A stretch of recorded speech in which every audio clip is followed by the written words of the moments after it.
No niin, nyt on uusi juoksulenkki tehtävissä seuraavaksi ja teen sen täällä Paavonurmen stadiumilla ja otetaan 6 kierrosta ja 2400 metriä siis.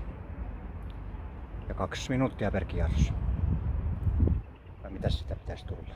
Katsotaan nyt. Sitten lähdetään juoksemaan ja minuutti 45 pitäisi tulla kierroksen ajaksi. Ja 6 kierrosta.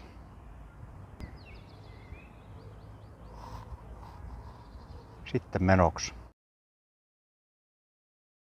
Noin, nyt on 6 kierrosta juostu ja aika oli 10 minuuttia 33 sekuntia.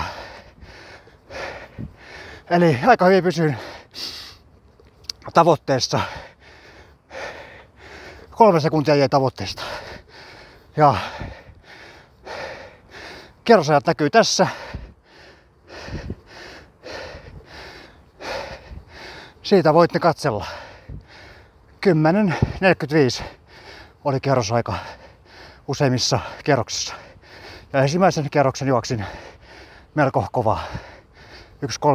1.30.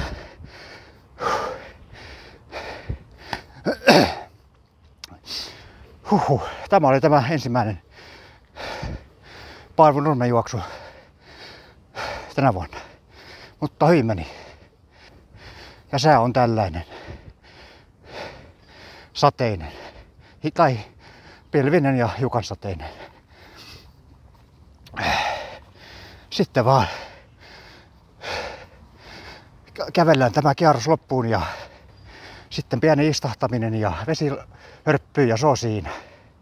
Nyt on lenkki tehty lauantaille. Kiitoksia ja näkemiin.